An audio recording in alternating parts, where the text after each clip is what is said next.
There is a moment in Formula One that almost no one talks about. It does not happen on the track. It does not happen in the pit lane. It happens in the silence between a driver asking his engineer a question and the engineer not answering. That silence, just a few seconds long, is where the entire myth of the unbreakable champion quietly falls apart. And in May 2026, a four-time world champion just confirmed it on the record. Jenson Button, who won the 2009 title and shared a grid with both of them, has just said something that most fans were never supposed to hear. He said Max Verstappen and Lewis Hamilton, the two most successful drivers of the modern era, with 11 world championships and 176 Grand Prix wins between them, are still insecure. Not occasionally, not in private, every single race weekend. And once you understand why he said it, you cannot watch Formula One the same way again. For decades, the sport has sold us a fantasy. The driver is a machine. The visor goes down, the emotion goes away, and what is left is pure speed. Schumacher built that image, Senna built that image, and Verstappen perfected it. But Button, sitting on the Beyond the Grid podcast, did something almost no current driver would dare to do. He cracked the visor open. He looked at Hamilton, a 7-time world champion, and at Verstappen, a 4-time world champion, and he said the same word about both of them: flawed. He said, as drivers, we are flawed, we are insecure, and that will go for any driver.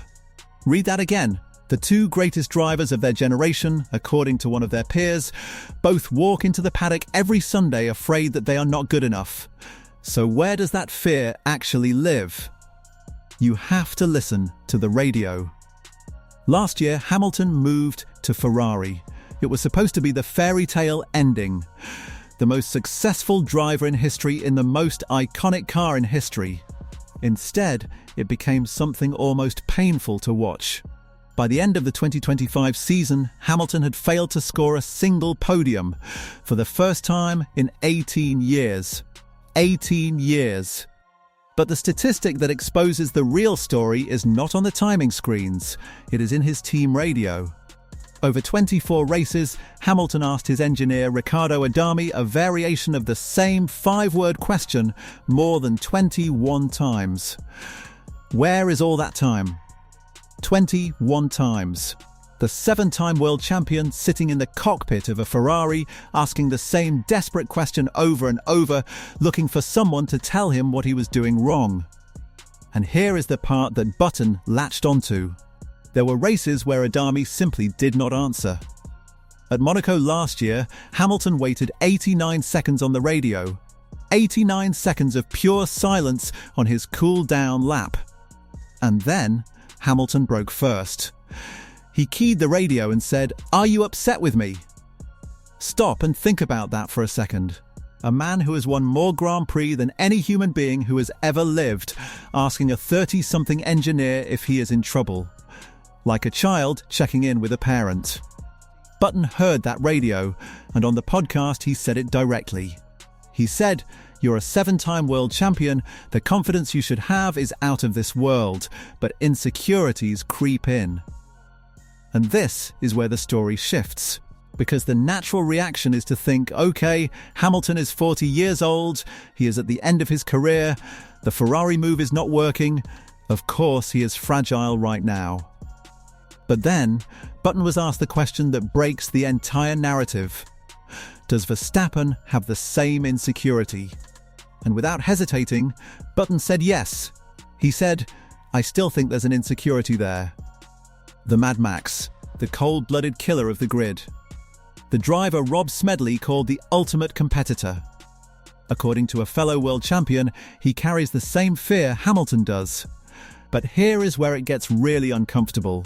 Verstappen never lets you see it. And that is the entire point Button is trying to make.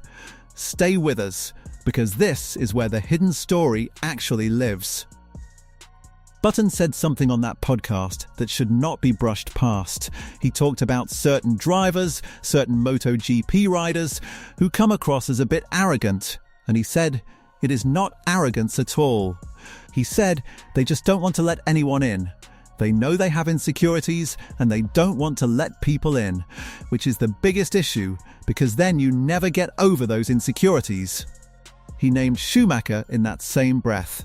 7 world titles, the most feared driver of his generation. And Button is telling you, on the record, that the wall of confidence Schumacher projected to the world was not strength. It was armor. Armor over the same insecurity every other driver carries. Now apply that lens to Verstappen in 2026. Think about what we have actually watched this season. The Red Bull is not competitive. The institutional protection around him is gone. Helmut Marko is gone. Christian Horner is gone. Adrian Newey is gone. Lambiase, his race engineer, is reportedly being courted by other teams. The entire psychological scaffolding that Red Bull built around Max Verstappen for 10 years has come apart in less than 18 months. And while all of that has been happening, what has Max been doing on his off weekends? He has been racing GT3 cars at the Nürburgring, he has been buying simulators, he has been quietly hinting at his exit clause, and the paddock keeps reading those signals as Verstappen being bored, or restless, or arrogant. What if Button just told us the truth? What if it is not boredom at all? What if it is the same insecurity he sees in Hamilton, just dressed in a different costume? A driver who, in the absence of a winning car, is suddenly forced to ask himself the question every great driver eventually has to answer. Was it me, or was it the machine? And this is where you have to ask yourself something honestly. When you watch Verstappen step out of the car this season with that flat expression, what are you actually seeing? Is that calm? Or is that the same wall Schumacher used to put up because Button just told you they are made of the same material? Subscribe now, because we are about to go deeper. Here is the technical truth behind the psychology, and this is the part that almost no fan really understands. Formula 1 is not played at 300 kilometers an hour. It is played at 1,000th of a second. A driver looks at a screen after qualifying and sees that he is 2/10 slower than his teammate. 2/10. Most people in the world cannot even clap their hands twice in 2/10 of a second. But in that car, on that screen, those 2/10 look like a canyon. And what Button described in that podcast is exactly what happens next inside the driver's brain. You forget what you've achieved, he said, and you just think about the last session. I'm not good enough, I was 2/10 behind my teammate. He used those exact words. Now imagine that loop running inside the head of a man who has stood on top of the podium more than 100 times. The brain does not care. The brain only cares about the last lap. That is the engine of insecurity at the very top of this sport, and it is the same engine running in every cockpit on the grid. Then Button drops the line that should change how you watch every press conference for the rest of your life.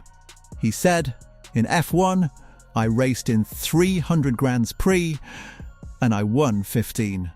He repeated the number. 15. He said it 3 times. 15. So I lost 285 races. And then he turned the same maths on Hamilton.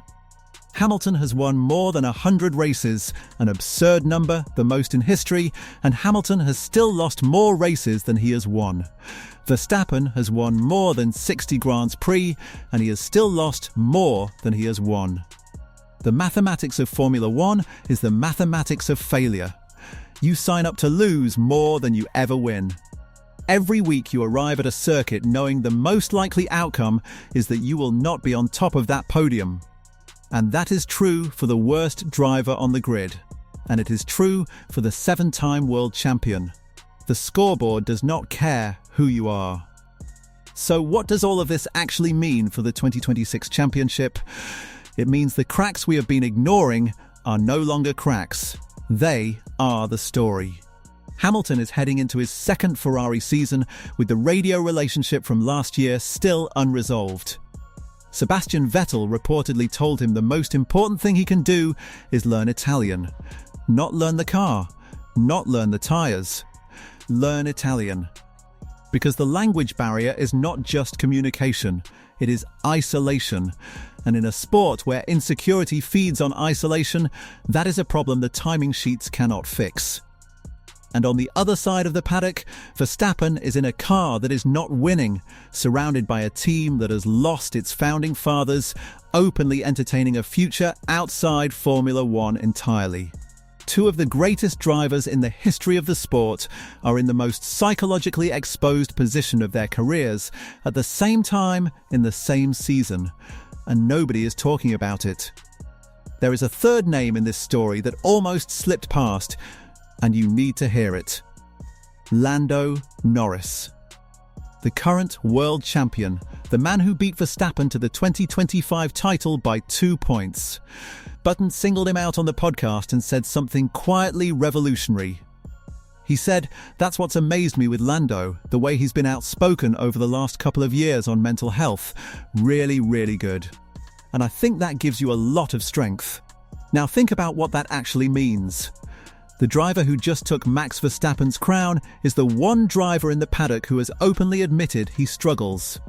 While Hamilton hides it behind clipped radio messages, while Verstappen hides it behind a cold stare, while Schumacher hid it behind a wall of arrogance for an entire career. The new world champion just opened the door. And the door he opened might be the most dangerous thing of all for the drivers still hiding behind the armour. Because if vulnerability is no longer a weakness in this sport, then what does it say about the men who still cannot show any?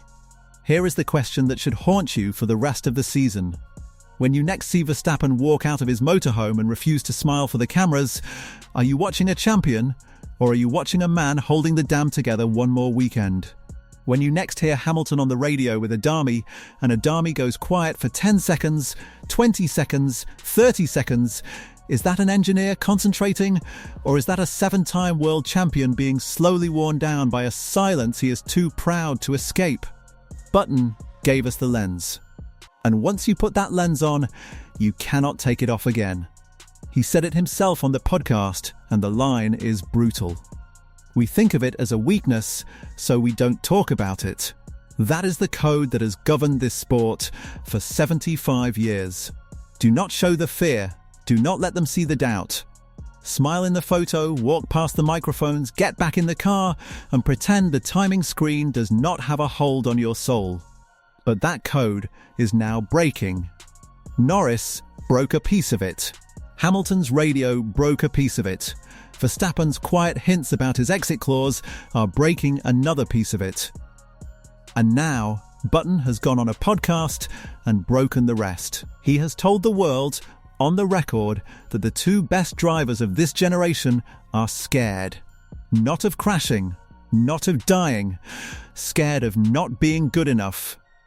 And that fear is the engine of everything you have ever seen them do on a Sunday afternoon. The lap records, the pole positions, the overtakes that should not be physically possible. All of it is fuel from the same well. Take the fear away and you take the driver away. If this story made you see Formula One differently, hit the like button, drop your honest thought in the comments, and subscribe so you never miss what the paddock does not want you to notice. Because the question we are heading into Canada with is not which car is fastest, it is which mind cracks first. And whichever driver figures out how to live with the fear instead of fighting it, that is the driver who walks away with the 2026 world title. And if Button is right, neither Verstappen nor Hamilton has figured that out yet.